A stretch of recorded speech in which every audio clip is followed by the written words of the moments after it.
Well, residents, welcome back to episode 4 of season 1 Plastics. This time, environmental movements and policy shifts. It's been a minute since the first episode of this season came out, so I think we need a little recap. So, in episode 1, Ari shed light on the history of plastics and the nexus between problem solving and industry, a theme that is never going to go away, as we shall see. As we shall see. And in episode 2, we waded through seas of information, so to speak, and plastic. Episode 3, I made Lexi and probably half of you rethink our relationships with our cutting board, as I told you all how plastic has made its way into our bodies via our diet, via agriculture, etc. I may or may not have actually gone out and bought a wood cutting board immediately after that You want to know recording. what I did immediately after that recording? I ceased to use all of my nonstick pans. I literally stopped. I mean, I already should have stopped knowing what I know, but I've always just convinced myself it's okay, it's not scratched. No, can't do that. We're not doing that. So just stainless steel from here on out. I resonate. I resonate very personally with that as well. Yeah, and then of course I am on the phone with my parents and I'm like, "Do you know we're breathing in microplastics?" Yeah, And they're just like, fun "So our fact. Tuesday was really good. Our Tuesday was really good." Yeah, thank you for asking. Anyhow, on this episode, this is why we have this episode.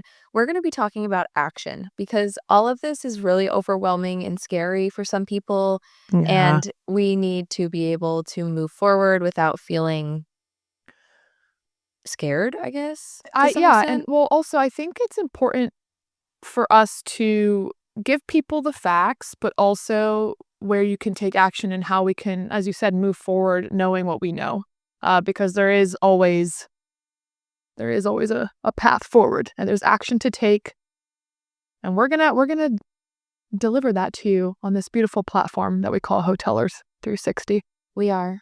We are. And we're all going to ignore the sun slowly rising because I might get completely washed out. Oh, that's good. Can't wait for that to I go can't do on anything YouTube. about it, everyone.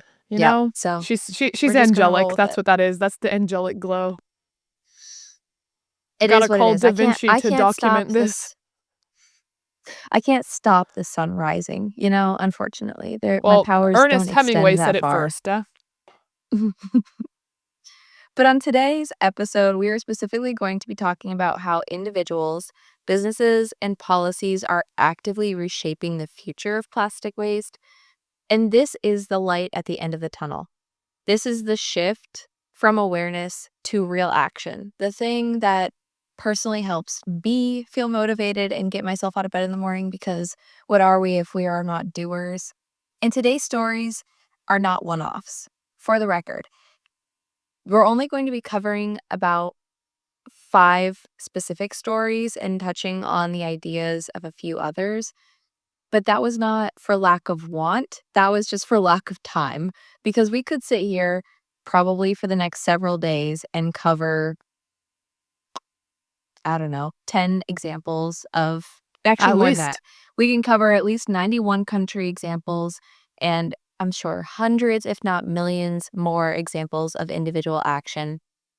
And all of these people and places and things that we're going to be covering are making a difference because people make a difference. I'm She's going to so pause because inspiring, that is guys. this is so bad. What can we do This about is the like the glow? opposite of This when is you unlock a new character on a video game. Like, okay. Wait, what are we doing? What? Yeah, yeah, yes, yes, does that help? It does help, yes. doesn't it? Oh. Not really. It didn't help actually. I lied to myself. Well, Okay, I need I'm to I smart. need to evaluate the full situation to see how you need to pull the curtain. There you I go. think if I sit, this isn't going to work for long, but it'll work a little bit maybe. We'll try There's this. there's no way to reposition the computer at all. I'm in a very precarious spot where I need the cord to be Okay. able to reach. I wonder if I just go this way.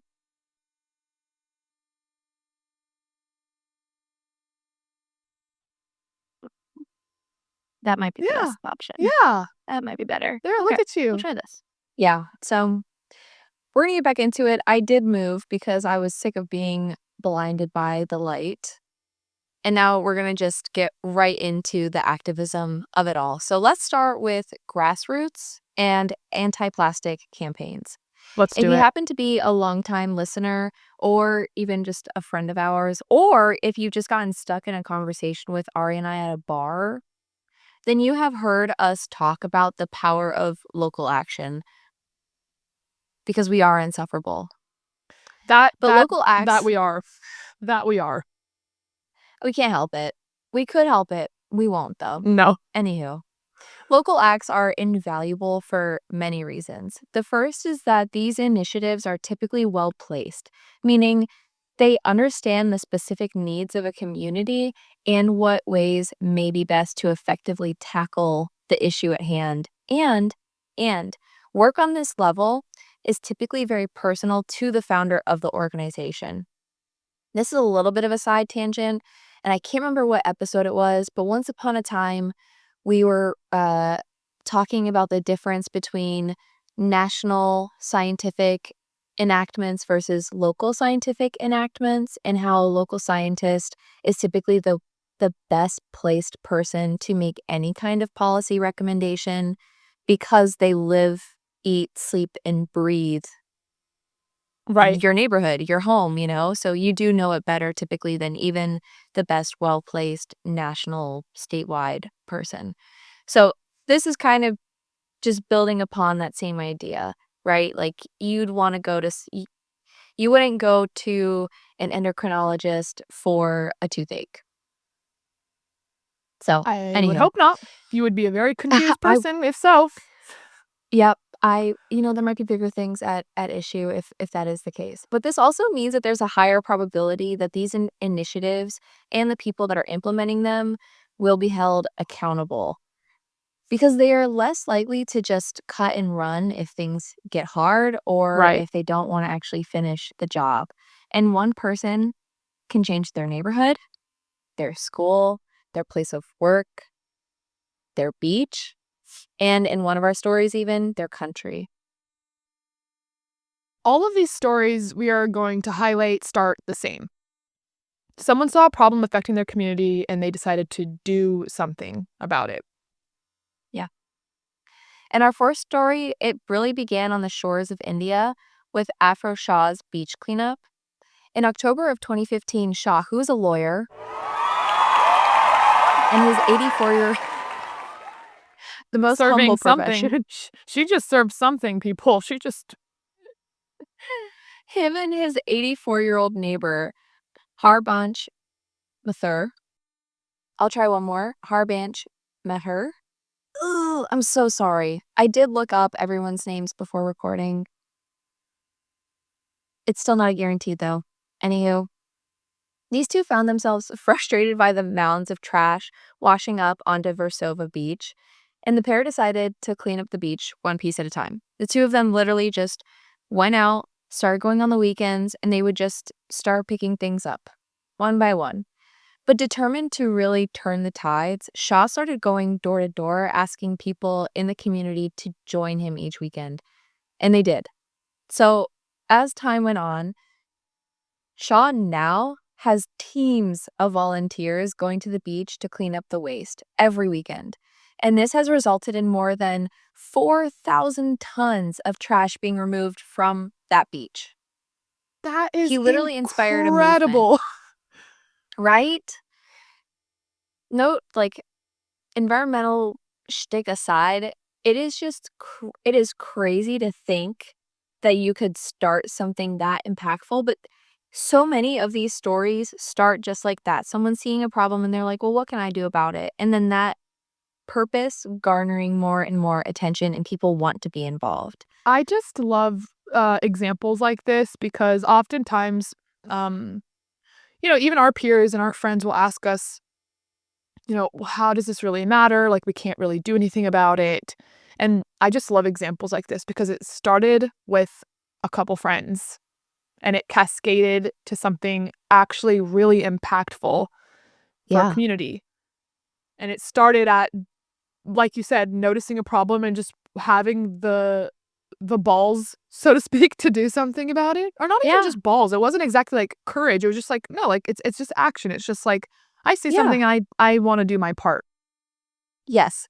Exactly. Exactly. And our second story is all about repurposing. And this is something that started with one person who was kind of an innovator. And I think that she was really well positioned to do what she ended up doing. Her name is Aissatou Cissé, and she started this, I won't call it a company, but she started this project called One Plastic Bag in the Gambia. She started this in 2013, and Cissé is a social entrepreneur. To put it like as short and sweet as possible, and she makes fashion from plastic. She is truly a humanitarian baddie. I was like trying to figure out the best way to describe her and all the things that she does, but truly she just does so much. She's huge on women empowerment. She's huge on just improvement of your community. And born out of that was this project. She has her work basically um, very well cut out for her, but it's a great illustration of the intersection between environmentalism and women's rights specifically because this One Plastic Bag initiative actually has women from the Gambia making clothing and bags out of plastic using like crocheting methods and other kinds of like woven techniques, and it's really impressive. Cissé is often called the recycler extraordinaire for this reason. And when she started the One Plastic Bag, it was just by transforming discarded plastic all around us into handbags and job opportunities for women specifically. And as of 2018, the One Plastic Bag initiative has grown to have more than 11,000 people, mostly women, working on it. Like I'm really just moved by the the creativity as well. Because it is really hard to make this esoteric. Did I say that right? Is it esoteric or esoteric?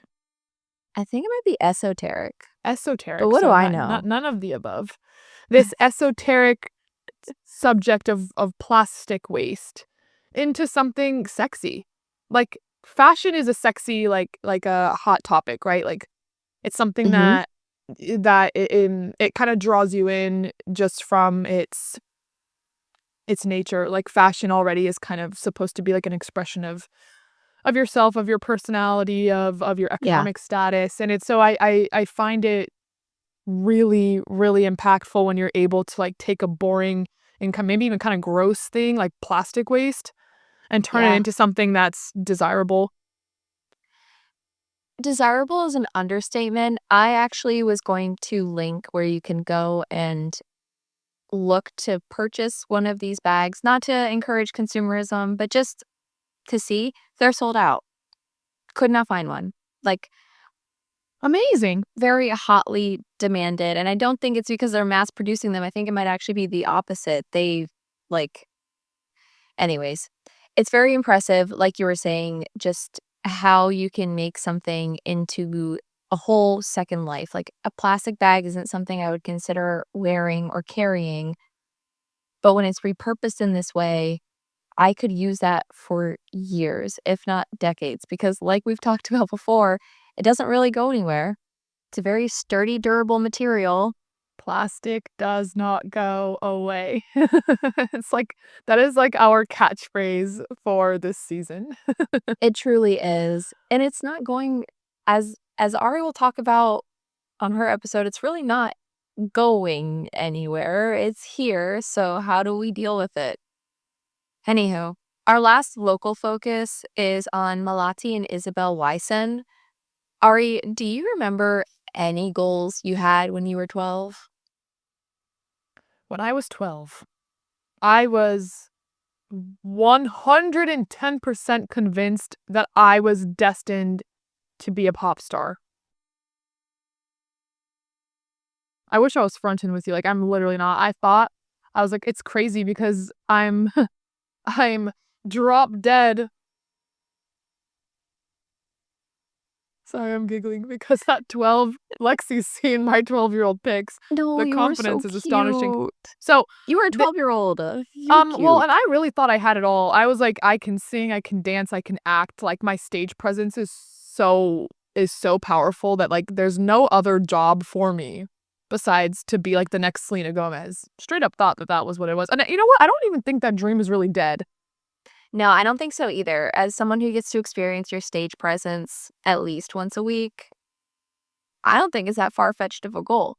And honestly, that conviction that you have, like that passion that you talk about this goal with, when you were 12, you weren't thinking about how possible or likelihood this dream was. You were like, I'm gonna do it, right? Like that's how kids approach problems is why wouldn't we be able to do the thing? Why wouldn't we be able to make this happen? Yeah. Why is it not as easy as it should be? And like you, there are there's one amazing 12-year-old in this story and one amazing 10-year-old. These sisters, Melati and Isabel, co-founded this, I will say is probably closer to something that is like, I think it might be an NGO. I could be wrong. But more than anything, it's an idea. And they have a few other side shoot projects because they are not 12 and 10 anymore. But these two little girls from Bali, Indonesia, had one goal. They came home from school in the summer and they said, what is something that we can do to help reduce the plastic waste on our island? And the two of them came up with a very simple goal. We want to eliminate plastic bags on Bali. We want to ban them. And those two thought that it would take them probably like 3 months, the summer, to accomplish this task. Sorry to burst your bubble, but it took much longer. But in just 6 years, they did it. As of 2019, Bali's government banned plastic bags island-wide. Island-wide. Do not ever underestimate youth activism. That is Yeah, I read that and I was like, I did not have any.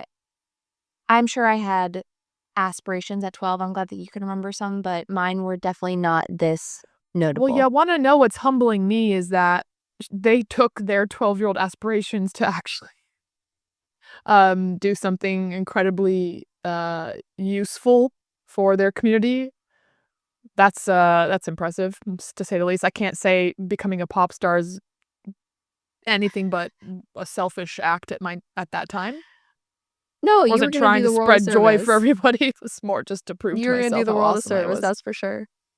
Youth activism is something that we've talked about before, and I don't think that the episode is still up. It should However, be. Youth versus is it Montana? Youth versus Montana? It should be. If you guys don't know what we're talking about, we did an episode on the Youth versus Montana case last year. It's also known as HELD, HELD versus Montana. Yeah, I still see it on our Spotify. We did archive a lot of our episodes. We did. For our reasons, but the Youth versus Montana episode is still there. It is labeled 35. Youth versus Montana came out 3rd of August 2023. Go check that out. Another great example of the power of youth activism. Yes, and that one in particular is a little different in the sense of the lawsuit in that case was brought by adults on behalf of children, which, because children probably shouldn't be bringing lawsuits on their own.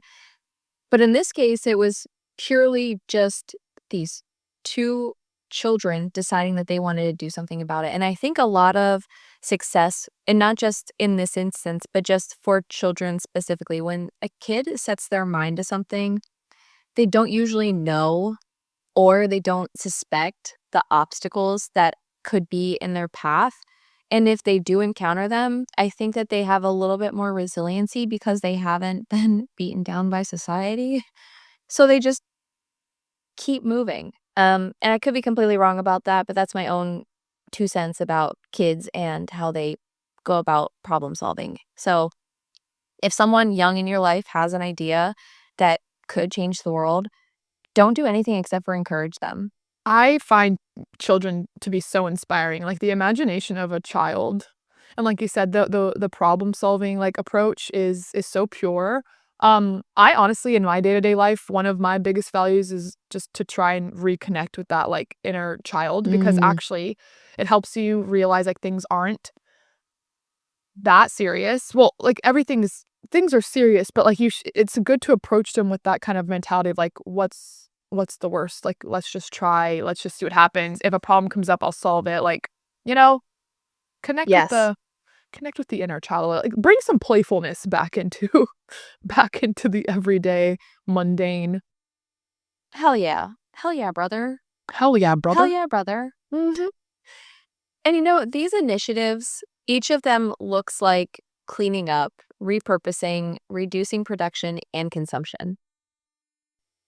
And I there's acts that we can do that I don't even think people are fully aware of. Like, as you said, their initiatives can start at the roots level. A lot of the times they do, and getting involved in local government is something Mhm. you can do. Like, did you guys know that pretty much anyone, for example, can write a bill? Yeah. I didn't know that until I was, yesterday years old. Okay? Like, I didn't know. I was actually you wanna know where I learned this from? Our book Tell club. me. Our book Okay, club book. sidebar, what a good book. What a good Aren't you freaking obsessed? book. Yeah. Me with my little notepad. I'm like, I've got thumbnails through that entire freaking thing. Yeah, it So is good. If you're guys, not reading the book for book club, you should read the book for book club. get on it. Yeah. I by the time this episode comes out, we may I don't We'll know, be done with we're book club. we might be done with this book by that time, but it's called What If We Get It Right by Ayanna Elizabeth Johnson. Y'all, check it out, please, and then go back and watch our YouTube recap of it, but incredible book. Anyway, I'm Seriously. listening to the audiobook version because the physical book's not available in Italy, but I was listening, I was on, like, one of my morning walks, and they hit one of the sections is about journalism and news. I'm about halfway done. Mm, And right in section 5, there's a part where she's talking with a climate journalist, and the climate mm. journalist mentions, "Did you know that anyone can write a bill?" And I'm trying to, take it back to high school civics class, and I'm like, "I don't remember that piece of information being taught to young people." It is so important. Us living, we live in a democracy, like, being citizens of a democracy, well, this is all theoretical. Being citizens of a democracy, we need to know what our rights are and what our capabilities are within this type of government. One of those is anyone can write a bill, anyone can propose a bill. We just need to know Yeah. that information, we need to know how to do it. Yeah. I agree. And this is like I was gonna talk about politics, which is funny because you brought it up. I ended up not including it, but while we're here, when we talk about like local initiatives, for instance, the reason we have local representatives goes back to this idea of you needing boots on the ground in each community to actually effectively address the issues within that community.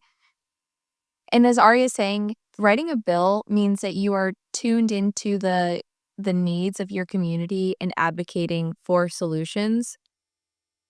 And you should be able to talk about that with your local representative because what are they there for if not for constituent conversations? Yeah, and you know who is the people that do know this kind of information are lobbyists. They are people Yeah, running these types of organizations, and what are these people typically lobbying for?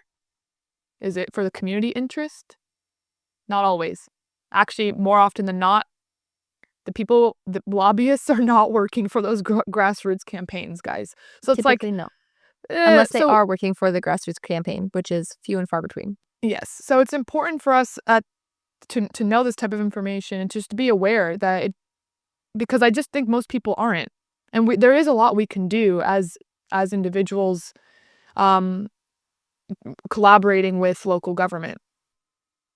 Yeah, and when we advocate, we can advocate for 3 things: cleanup, repurposing, reducing production and consumption. These are all things that we can collectively work on in our personal lives right now.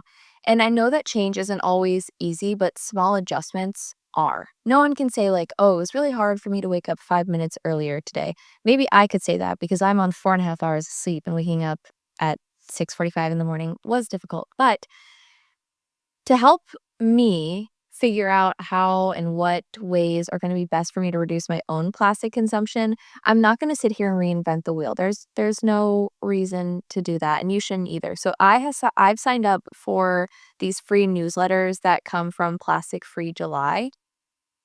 And unlike what the name suggests, you don't have to wait until July to start. It's just like a lot of people will do this challenge in July. And so, anyways, Okay. basically the I'm idea interested. is to use, yeah, right? Basically, the idea is to use little to no, emphasis on the no plastic, single-use plastic, for as long as possible. So a day, a week, a month, forever. Hey, And this the sky's newsletter the gives you limit. different ideas. I'm saying, in this newsletter, this group, they put together information to help us think of ways that we can reduce our single-use plastic consumption. Because unfortunately, it's not just it's not just a habitual problem that I think we have. It's a cultural problem because we are not taught the permanency of plastic. It's more about the convenience. So there's a lot of unlearning that we need to do. Yeah. And I think it can be difficult for me, even personally, to figure out where am I using single-use plastic, and then how do I reduce that specific use. So they take a lot of that like guesswork out of it, which will help me take a lot of the, "Ugh, I don't know if I'm ready to commit," out of it. Because if it's easy, well, then what say you? And the second thing that I like doing are beach cleanups. And if you don't live near a beach, there's parks and there's roads Probably. and there's everything in between. But those are like the three that I think are probably the best place to have the biggest impact. And all of those are equally good opportunities. And I guarantee if you just Google plastic cleanup opportunity in insert city you live, you'll find something. And if you don't, there is literally nothing stopping you from going and just starting yourself. Let's bring it As back Shaw showed to us, exactly. I was going to say, let's bring it back to the Shaw story.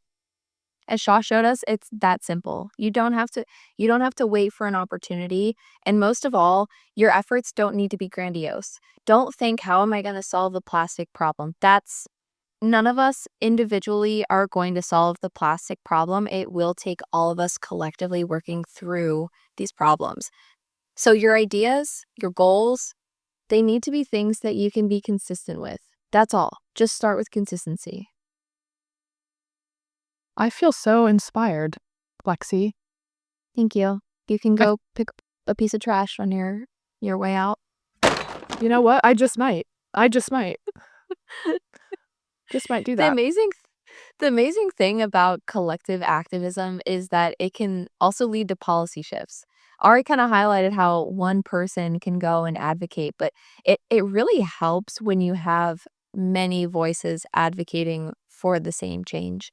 And global agreements and regulations regarding plastics are becoming more and more common, and not necessarily in the greenwashy way. And most of this is brought about by everyday citizens, not some random politician who I'm sure has a good platform, but it comes from the constituents, because that's where it's supposed to come from in the first place. PSA, a democracy is supposed to be about the people. Ooh. She hit me with those ice blue eyes. I got a little intimidated just now. I was like, oh. It's a crazy concept. Like, it's supposed to be about us. Actually, it's not supposed to be about the politicians Hence or why their people at friends. the grassroots level should know the basic elements of democracy and not just lobbyists for like fossil fuel and plastic companies. Should know, but it can be really difficult to find this information, which is why you're here. This is why you're here. Welcome to the learning center. We're learning right along with you. None of this was 99% of what we covered in this season were things that I knew before we covered them in this season. I mean, I Anywho. just told you guys I was yesterday years old when I learned that we could write a bill. So we're just doing our best. And while there's a few agreements that I want to highlight in this particular section, but I don't want to talk about them because as I will get into further down the line, it can be really difficult for a lay person, because that is what I am at the end of the day, to know the actual impact and validity of some of these agreements. So 2 international plastic treatment agreements that I think are good for us to know about. The first, the Basel Convention Plastic Waste Amendments. This is a product of the 2019 Conference of the Parties, COP.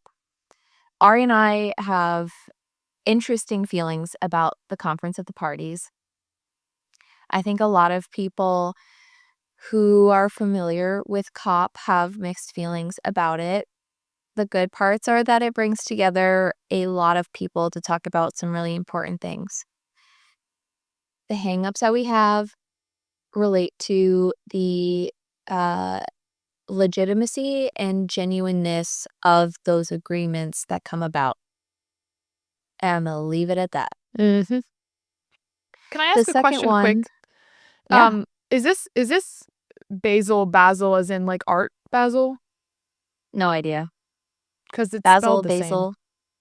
Like art basil that happens in Miami and Switzerland. Probably. I'm just, I don't know. sorry. If you guys know, let us know, because I don't know. I started down the path of going to share this with everyone, and then I quickly I tucked tail and ran, for the reasons that I just shared. I have mixed feelings about COP, and I want to tell you all about the things I know that are happening that are helpful, and I don't know, and I'm not saying it is or it isn't. I'm just saying let's stick with the stuff that's actually accessible for us to do something about. Yep, fair. The second agreement is the United Nations Global Plastics Treaty. This is one that I don't know if I had ever heard of, and I feel like we should have. Like, specifically, you and I should have either heard of or talked about, and I'm not sure how it flew under our radar. But basically, the United Nations member states, like 170-something different countries and similar to a country governments, I guess. Anyways, they signed a legally binding agreement, that's a treaty, in 2022 with the aims to address the full life cycle of plastic, all the way from, it's a cradle to grave kind of initiative. And the agreement laid out that they all were going to work together to come up with their individual cradle to grave plan for plastic. By 2024. That's interesting. I don't know if I've heard of this before. Me either. So, well, and how are we bring it to your doing? How are we attention. doing with that as well? Because I don't really remember the life cycle being addressed. As someone who lives in the United States and heard some scuttlebutt about plastic straw bans coming back, I can say that the United States probably hasn't submitted their plan yet. If I had to guess. Probably, or if they're probably looking for the nerd to cheat off of right now in the class.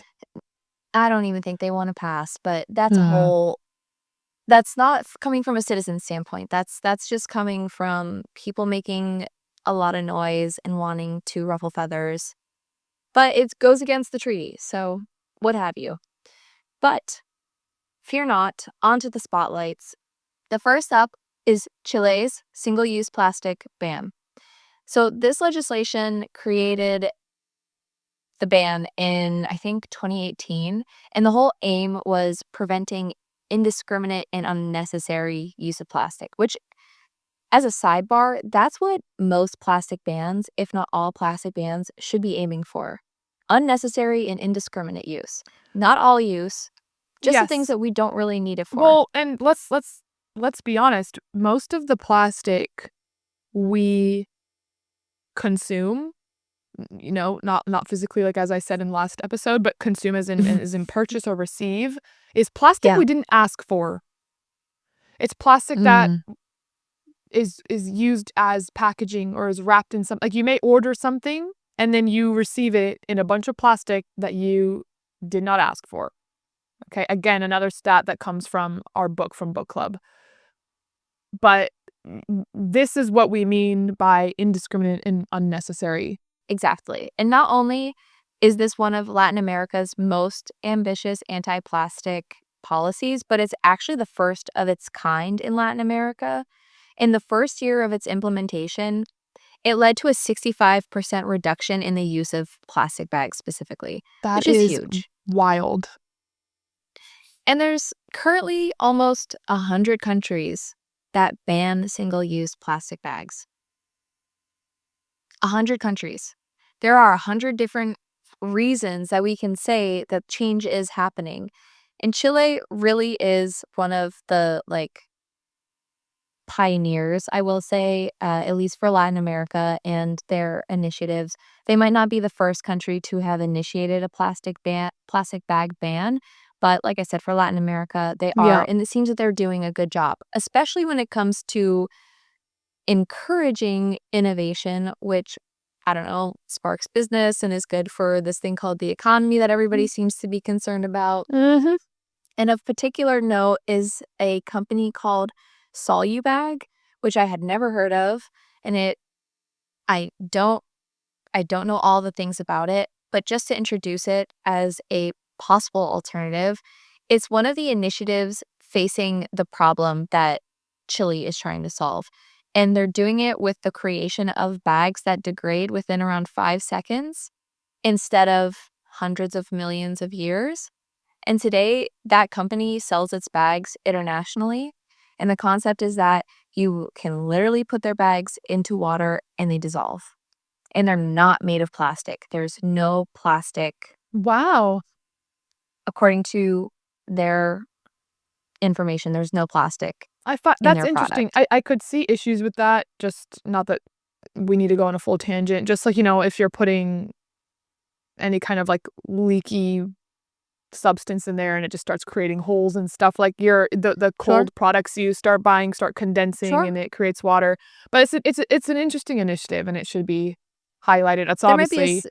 successful on Yeah, some level. well, it's like, okay, if we can't put wet things in it, that's when you can get a tote bag Yep. or a banana leaf. Like, I'm not even saying that in a facetious way.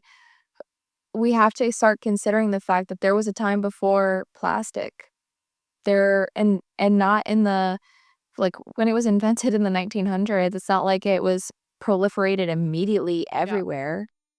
There So, was a if life. People still carried their groceries in something. that's not plastic. Yeah, exactly. There's this thing called a paper bag too. They sometimes break. I like Sidebar, paper bags once personally. I I do too. makes me feel like I'm kind of in a movie. Like, I don't know, I feel so cinematic when I carry a paper bag.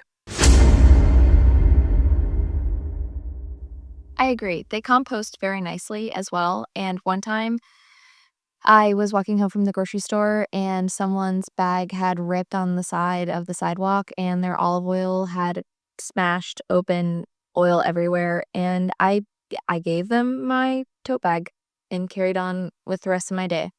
So paper bags, good, but sometimes bad for heavy. But anyways, this this kind of innovation is inevitable. When you have these kinds of sweeping changes, people adapt. That is like the one thing we are pretty Yep. freaking good at is adapting.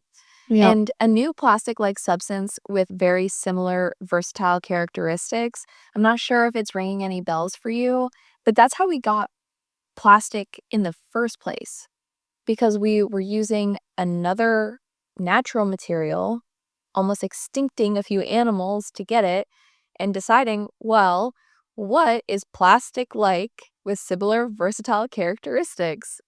And now we have modern day plastic. So it's this nexus of innovation, problems and then innovation, I guess, like they sort of do feed each other in a cyclical way, because the innovation that was supposed to save us the first time now needs its own innovation to save us from this problem. But Yep.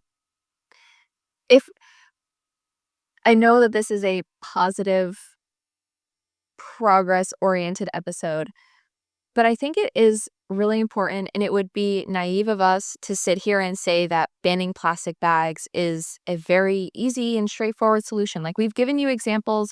We've literally given an example of children being able to affect a ban in their country, right? So like, you maybe you're sitting there and you are thinking like, "Oh, well, it must not be that hard, so then why isn't everyone doing it?"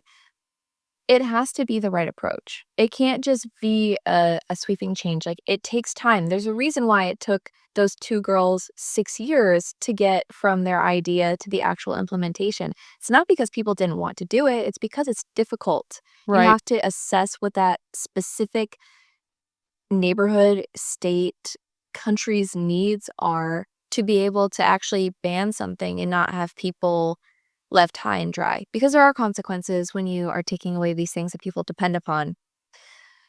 Kenya is an example of countries that face bigger problems than just the use of plastic bags, for example. They they were one of the most, if not the most aggressive example of implementing a plastic bag ban.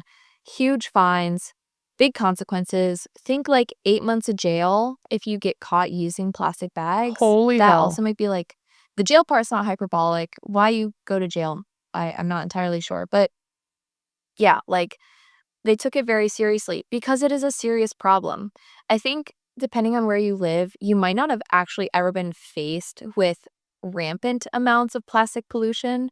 And maybe when we talk about plastic pollution, your best like image that you can conjure up is seeing some crap on the side of the roads.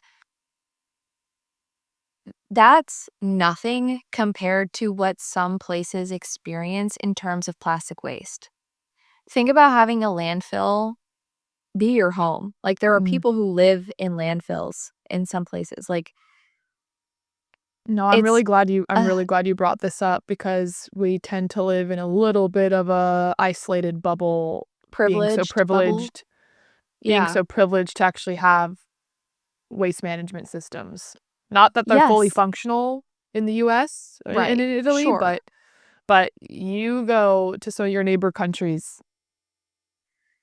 Yeah, and speaking of neighbor countries, Kenya, like a lot of places, saw a problem. They saw that the single-use plastic waste in their country was rampant and that they needed to do something about it. And so they addressed it with a very serious ban, with a lot of very serious consequences.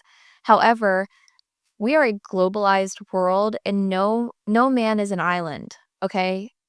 So just because your country does not use something doesn't mean that your neighbor bordering countries also don't use it.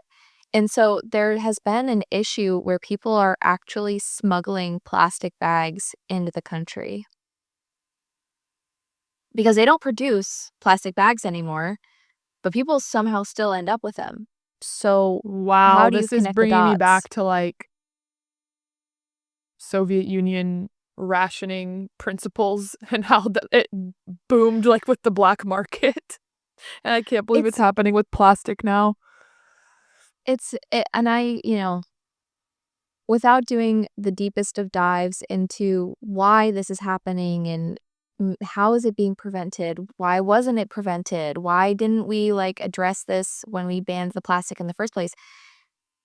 I think it leads us into Canada's national plastic ban really nicely, because this is this is how we should be approaching plastic bans without calling this perfect, but just saying that it's comprehensive. Canada is giving us a good example of how this cannot just be a one size fits all solution. Sometimes just banning single use plastic bags isn't going to be the best path forward. So in Canada, they are basically doing the most, to put it very simple, and they are aiming for zero plastic waste. They're going further than just banning a plastic bag or plastic straws. They're going for the whole kit and caboodle. And this is an example of a progressive government taking action on a national level. So we could spend at least an hour on their policies and initiatives alone, and maybe we will. If that's something that would be of interest to people, like a really deep dive on what countries are doing to further their environmental and sustainability goals, we can absolutely do that. But today is not that day.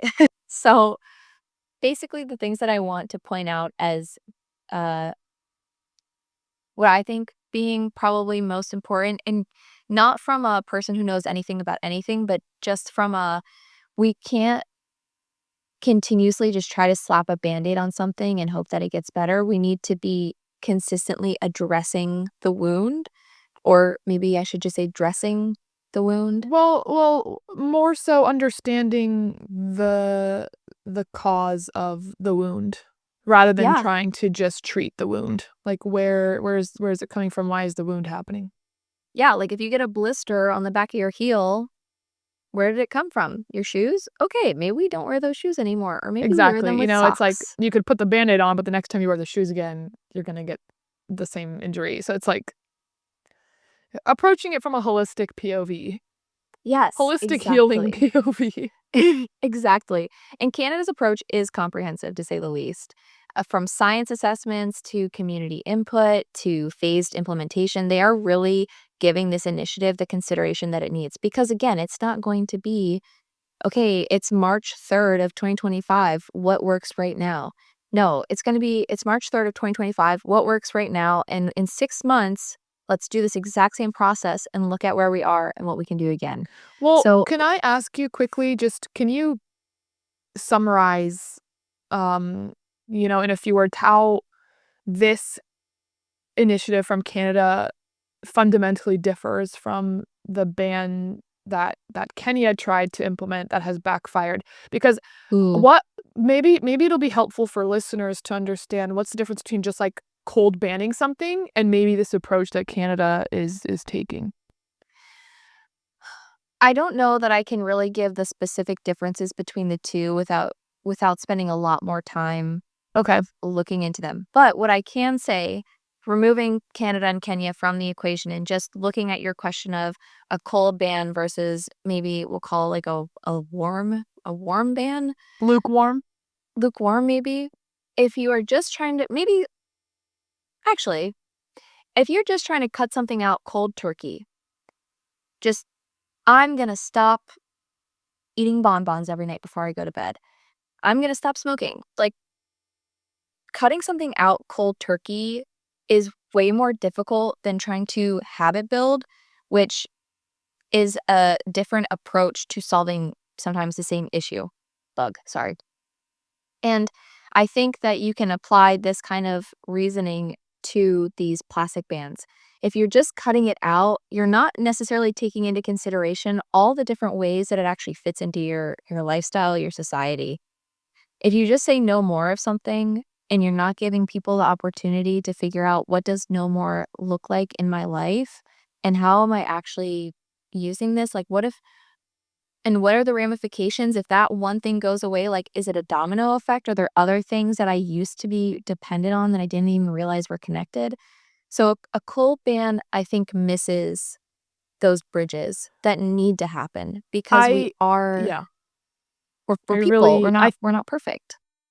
I think it's a combination of evaluating what needs to replace that Yeah. that piece that has become so kind of key to our everyday life. Because at the end of the day, like, Yeah. we do need to, like it's like if you decide to go vegetarian and cut Mhm. out all animal meat, all animal Mhm. protein from your diet, you can't just live without protein. You still need to come up with some sort of replacement for Yeah. that key element of your diet. So I think that's kind of like approaching it in the same way. It's like, okay, like if we are going to ban something, what are the steps we need to take to still make sure people feel like that need is met?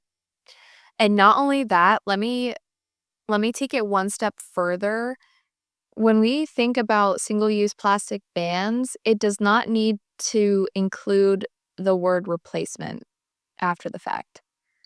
We have created a culture and a society that includes single-use plastic, but it doesn't necessarily always need to be replaced. No, I Sometimes agree with we that. just need That's a a very cultural good point. shift.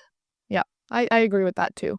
And maybe replace just means replace the idea as well, right? It doesn't have to Yeah, mean like a physical replacement. It's like replacing your idea with yeah, something new or like your approach with exactly, something new. It could totally exactly. be like symbolic as well. E exactly. Yes. And last but not least, I wanna talk about corporate responsibility in plastic waste management because if there's one drum Ari and I beat, it's the freaking corporations being held responsible. And I'm gonna let you know right now that this was a more difficult task than I had hoped for. Not because there are not companies doing amazing environmental work, but more so because it is very difficult to look at a corporation, a for-profit corporation that produces a product, and accurately determine whether or not they are greenwashing, whether or not it actually makes a difference, whether or not their practices are actually doing what they say they're doing. So, with that as a backdrop, we're going to highlight just one company. And here we go. So we know that the cost of corporate plastic production is quite literally our lives, not to doom and gloom, but we are actively fighting for our lives, our future when we talk about the role of plastics in the world. And businesses are quite literally both the problem and the solution. As we've talked about before, sometimes it's about finding an alternative, like Solubag, right? Like that's not plastic anymore, but it replaces that idea of single-use plastic. So they serve both purposes. And how we hold corporations accountable and how greenwashing affects real progress is something that we all need to be cognizant of as we go through our day-to-day life. Now, let's talk about an example of what changes need to occur for businesses to be able to meet this challenge. And welcome back to Hotel Earth IKEA, the one you didn't Hello. expect to hear, but hello, here she is. Definitely didn't Um, expect to hear that company pop up on again, our podcast. again, yeah. And let's just go ahead and talk about their sustainability goals because if there's one thing that they are probably known for, it is actually how sustainable they are and aim to be. I learned a lot about IKEA that I didn't know I'm really doing interested to this hear where you're research. going with this because I personally like no shade. I've just always hated IKEA. I hate Yeah. I hate the experience of the store. It makes me feel incredibly overwhelmed. I like the food court, TBH, but Their food I court is pretty good. I don't like the experience of IKEA, and I don't always love like I mean, I think we all probably have like one piece of IKEA furniture in our house, and I'm more Yeah. of a you guys if you guys are on YouTube, you can like see my office here. I like maybe like my wardrobe back there. I like unique pieces that have, like, a little character, have a little life. I don't really love it's like IKEA's like the fast fashion world in my head. I'm eager to hear your rebuttal. So actually so glad you said all of that. The reason I had a lot of trouble actually putting businesses into this part is because it is difficult for me as a person to tell people to consume things. And the US Environmental Protection Agency actually estimates that Americans specifically discard more than 12 million tons of furniture every year. 12 Um, million tons? 12 million tons. So it's kind of hard for me to sit here and be like, yeah, this furniture store where, you things are affordable and people have a lot of them and they are mass produced. It's hard for me to be like, okay, well, yeah, like IKEA, that's the solution. But bear with me. It's not necessarily that IKEA themselves is the solution, but what IKEA is actually doing is probably the only path forward or one of the best paths forward that we currently have for different industries such as furniture in terms of actually being able to continue being a for-profit business that produces a product. So, let me tell you more. Do elaborate. Yeah. I'm very curious. So the industries like the furniture industry's traditional model is linear. You produce the thing, you make the thing, and it's out of it is you've wiped your hands of it, right? Mhm. Well, take, make, and dispose, as IKEA puts it and describes this, is increasingly unsustainable. Shocker. And it's leading to brands like IKEA to consider alternatives. And you may have seen our story repost about the secondhand economy, and that business is literally booming. People want things that are not brand new for a lot of different reasons. Sometimes it's cost, sometimes it's, you want something that's unique, so something that not everybody has. If something is made regularly, hotly, maybe it's in everybody's home and you don't want that. And maybe it's for environmental reasons, like I'll be the first one to say, like, I don't like buying new furniture because I would prefer to not be responsible for a new thing being created. Mhm. But what if I told you that you could take that product that you used and bring it back to the place that you got it from, and that they would either resell it because people want to rebuy it, or because of the way that they made it, they're able to repurpose that item into a new product. So instead of it Wow. being new resources all the time, they're actually just reusing what's already been put out there. And that's what IKEA is doing, because they have a pledge, which is basically a nice word of saying promise loosely, like this kind of a promise, like, I promise I'm gonna do something. And I'm not saying that they're not. I'm just pointing out that if you pledge to do something, it doesn't mean that you have to. It just means that you want to. But they have a pledge to become a fully circular business by 2030. Fully Ambitious. circular by 2030. Ambitious. Impossible? Wow. Maybe not, but maybe. I'm so sorry, Lexi. I have to pause. Someone is ringing my doorbell really obnoxiously. I'm so sorry. 1 second. Oh, you I'm can hear so me. sorry. What was it? It's actually my sustainable. Oh, shout out if Seed wants to sponsor our podcast. This is from Seed. It is sustainable probiotic refills. That's so Shout cool. out. Completely non-plastic, biodegradable packaging as well. Well, actually, it's so Uh, Came at a good time, I guess. it really did, because like you were talking about earlier, a lot of the plastic we end up with, especially single use, isn't plastic that we signed up necessarily to have. It just happens to be on our food, or it's on our package. It's going to be the responsibility of the company to remove those things from the, like, cycle of I products. can't wait for you to get to where I'm at in book club. Book. They literally just had a conversation where that presented this ideology like if you produce it, you're responsible for it. So it's like you don't just get to produce plastic and just like you said, like look the other way, wipe your hands clean. Like if you produce it, you're responsible for its disposal now.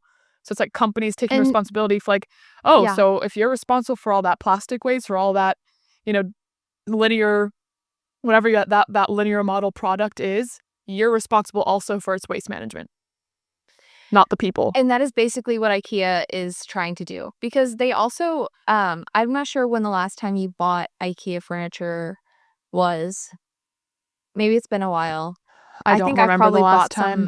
some more recently. I actually bought IKEA furniture for my apartment when I moved to San Francisco, because it didn't have anything and I needed quite a few things.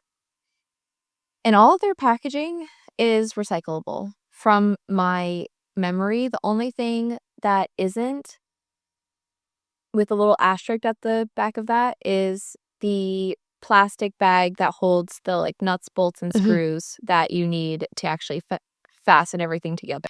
IKEA really is trying to model what most companies, at a bare minimum, need to be modeling. So this is not me endorsing IKEA as the perfect business model and everybody should be buying IKEA furniture because it's gonna single-handedly save the planet.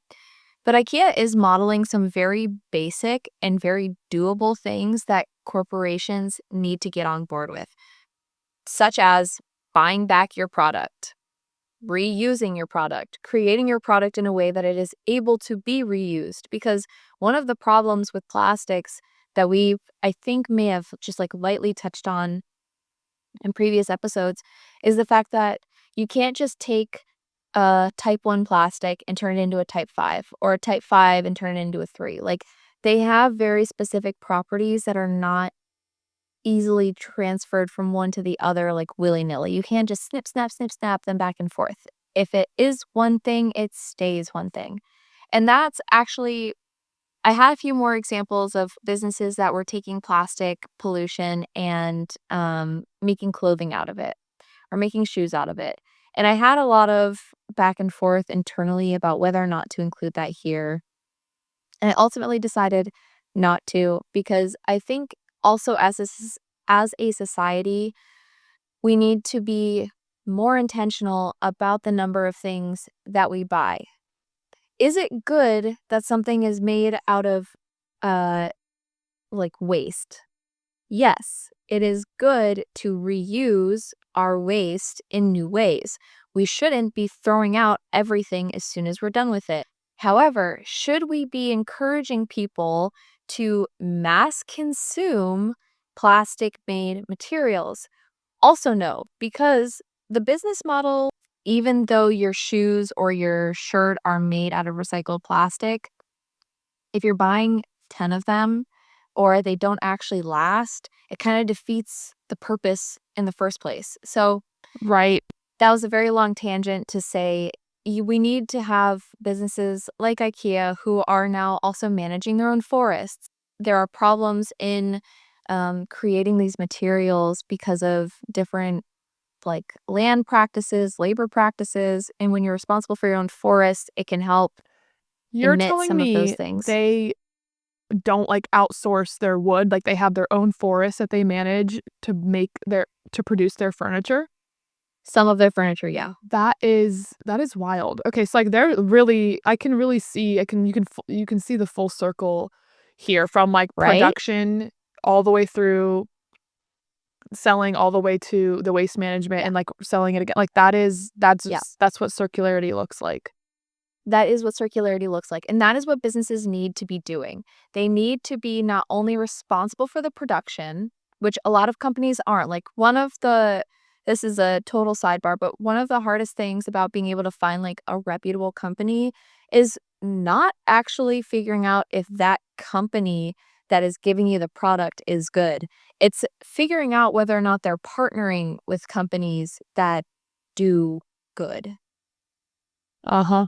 So when you have Uh-huh. people like IKEA that are growing their own materials, so they're responsible for the forestry management, they're responsible for the labor practices, then they're responsible also for the creation of the product. So they're hopefully being mindful of it coming back to them. And then they're selling it and then they're buying it back from customers when the customer is done with it, but it's not at the end. Like, that's not the end of the life cycle for that product. Now it's going back into IKEA's basically second part where Mhm. they'll put it into a new product, sell it again, and it'll just continue this Yep. cyclical motion. Like, that's what businesses need to be doing. That's why I wanted to share what IKEA is doing. And I think that when we think of products as a consumer, we I don't wanna call it the IKEA method, but we need to be thinking take, make, dispose. If you buy a shirt and you use the shirt, where is it going to end up when you are done with the shirt or the shoes or the pan or the po like, whatever the thing may be? You know, my opinion may be a little different after that speech. I'm still not like Thank you. I like what I okay, here's what I'll say. I like the circularity, I like this new initiative, I think that Mhm. this is a beautiful initiative. I mean, they have a really big market, they're global, um, and like I Huge said, almost market. And they're every doing this with 3,000 products according to them, which is great. Like, 3 yeah. I different think it's great. 3,000 different products. I think it's great, but I still don't like the experience of going to IKEA. Is anyone else with me? That's totally fair. Is anyone else with me? I Is that kinda just like it. is that okay? Because I kinda like people the either walk. love it or they hate it, but, like, it just there's I something, kinda like, I really, kinda like, like it. faticosa about Like that for cringy? like, just it's faticosa is like, it's Italian for, like, fatigue, like, fatiguing about it. Ah. Yeah, like, it's just like, Mm. "Ugh, it sticks." Like, I I'd do fully rather understand the overwhelm. I do yeah. fully understand the overwhelm of it all. It's the same reason why I can't That walk does into, make like, a sense. Forever 21. Are those stores even still around? Yes, they are. Ugh. And also, same. I get It's like there's a whole lot going on. there's too It's much. too much.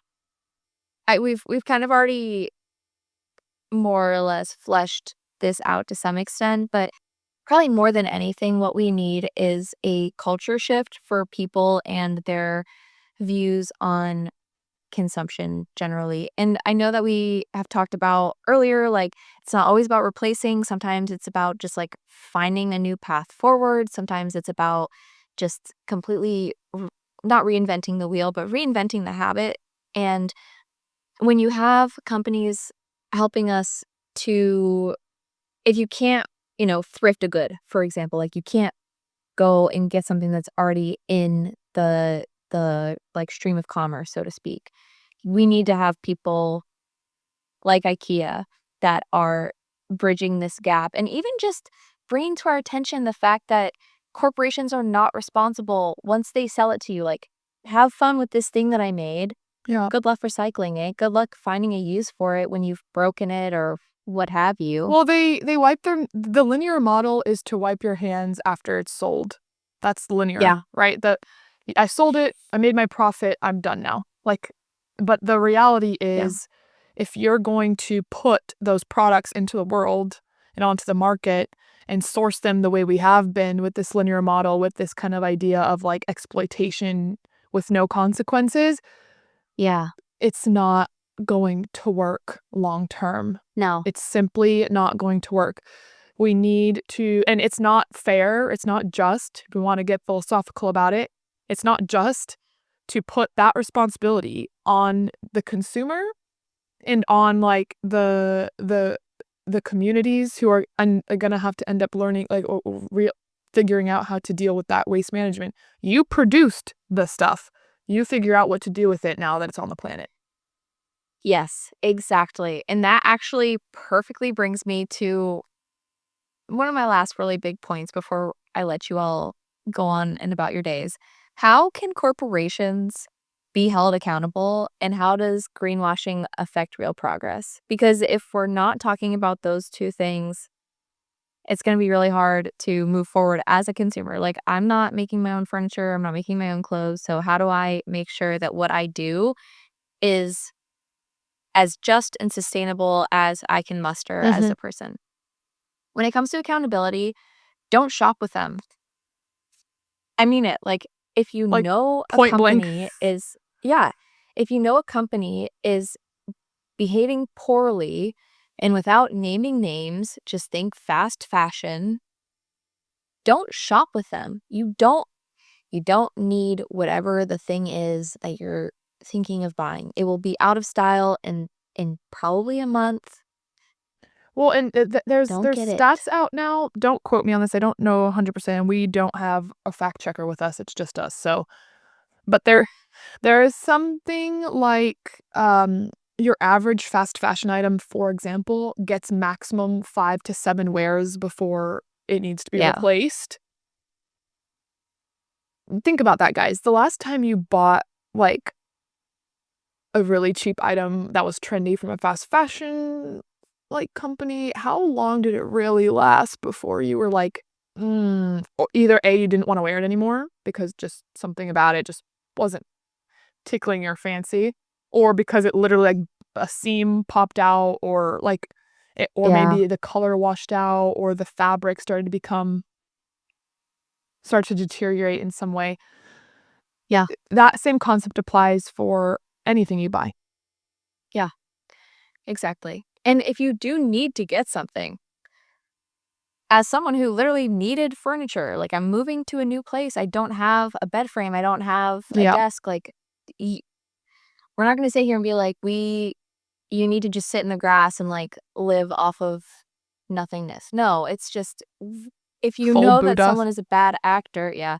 If you know that someone's a bad actor, don't encourage them. It's like you wouldn't, why do they tell you not to feed the animals? Because then they just like they come more Well, in and greater numbers. people like to come at both of us and say, well, not everyone can afford sustainable brands, or not everyone can afford luxury quality, that, and it's like you think, first of all, do you really think Lexi and I are in that camp? Like, LOL. But B, I'm really flattered that people think that I have. people keep, like, I don't know. I think there's Yeah. like an American stigma here in Italy that like Americans are just innately rich. Hmm. And people keep being like, "Oh, but you're American, you're rich," and I'm like, "Okay." Moving on.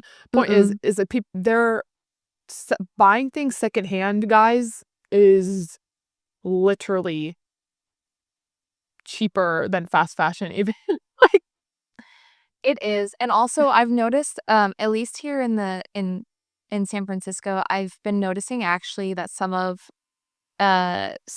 brands' clothing, tags on it still, have started ending up in thrift stores.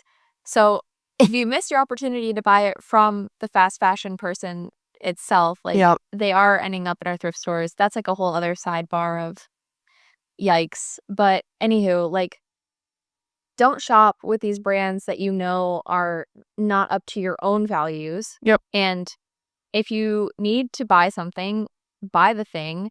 If your only option is to buy the thing that does not have great business practices, I'm not going to sit here and be like, I've never been in that situation. I get it. Like, do what you have to do to survive, obviously.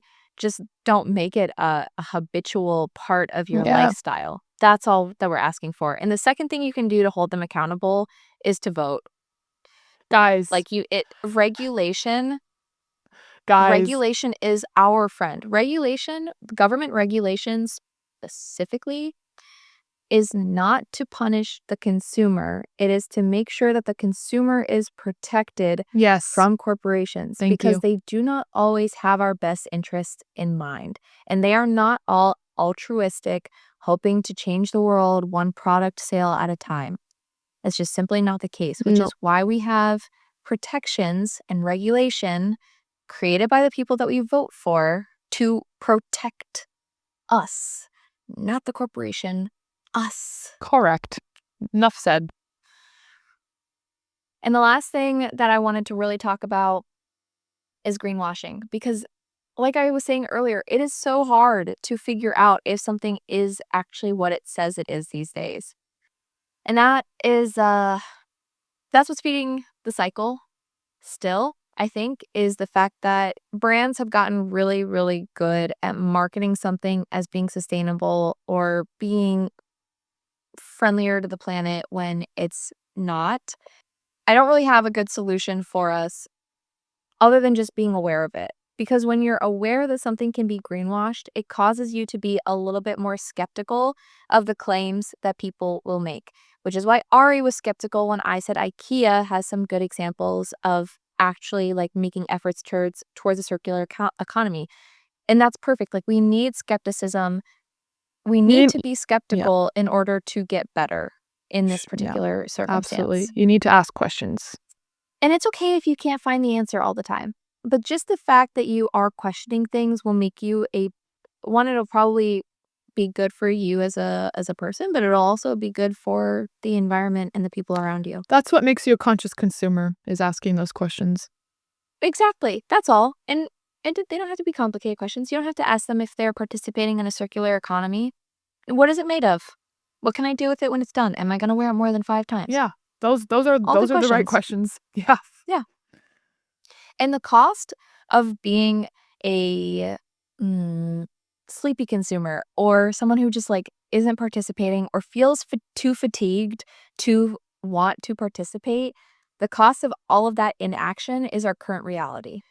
So if the people making a difference earlier in the episode at the top of the episode didn't inspire you to want to make change, maybe the fact that if you're dissatisfied or frustrated with where we currently are and you aren't doing anything, we're going to sit and continue to be in the same place because there's no one coming to save us. There is no like greater third party that is going to swoop down and save us all from the situation that we've gotten ourselves into. We are the only ones that can really do that. Growing landfills and plastic islands and oceans, that's what the cost of inaction is. Chemical exposure from degrading plastics, that's what the cost of inaction is. Microplastics in our food, water, air, and bodies is the cost of inaction. We know what it is. We're living with it right now. Mm-hmm. So scaling up solutions, what we've talked about this entire episode, that is what we need to be doing and thinking of. So investing in better waste management infrastructure, first and foremost. Let's stop it before it gets to our oceans. Supporting the use of bioplastics like Soluble and compostable alternatives. Let's make sure that when we use something, it can actually go back into nature like it's supposed to. And continuing to push corporations and governments towards sustainable action because they're moving that way. Like, our efforts are not going unnoticed. We just need to continue the momentum and change will happen. And the last thing, the thing that we've probably talked about the most is culture change. Individual habit change. So Yep. I hope that what we've talked about today makes you feel like you're capable of taking autonomy over this problem. I personally, maybe I'm biased, but I felt a lot better after completing this research. Like, all hope is not lost. And there are hundreds, if not thousands of people just like us working on this problem right now. So the reason for optimism are not few and far between. They are all around us. And frankly, it seems like everybody's actually working pretty diligently. So let's just keep that up. I feel so inspired after this episode, Lexi. Thank you so much. I think you knocked it out of the park with this. It was absolutely my pleasure. Like you said at the top of the episode, the point of this is supposed to be optimistic, and that's exactly how I feel.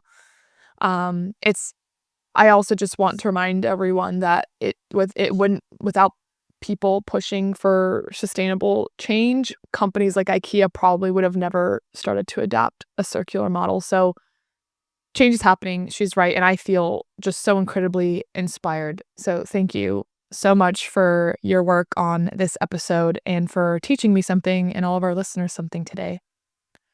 I learned something too. It was a pleasure. Looking ahead, a preview of our next episode is going to be all about alternatives to plastics. A future beyond plastic, and basically what we'll really be highlighting is kind of what Lexi touched on today. Alternatives, replacements, sure, but also replacements in ideas, replacements in the systemic sort of general knowledge that we've all been living with all this time, that we can maybe also replace parts of that working system. So definitely. And is that our last episode of the plastic season? It is. That will be the last episode of season 1, plastics.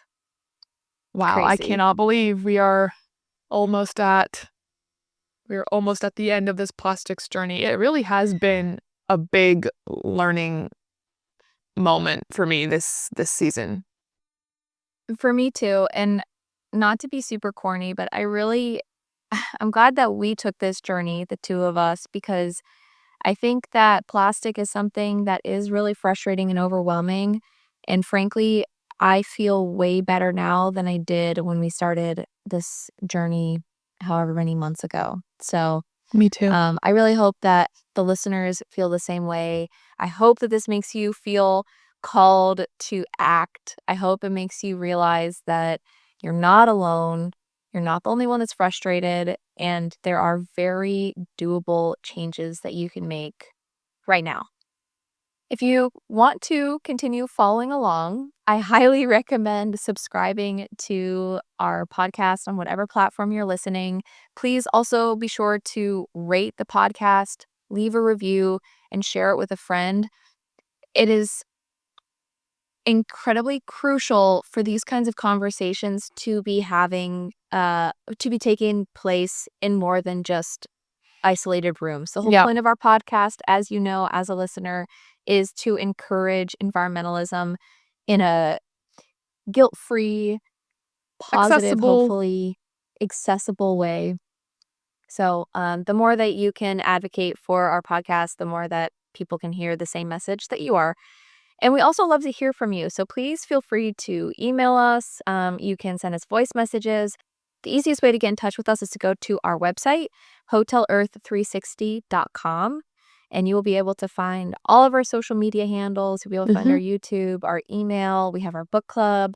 We have so much on the website now. It's kind of crazy as I'm It is like listing off really all an of the exciting things. time to be a Hotel Earth resident, guys. It is. And we have a newsletter, so please feel free to sign up for the newsletter.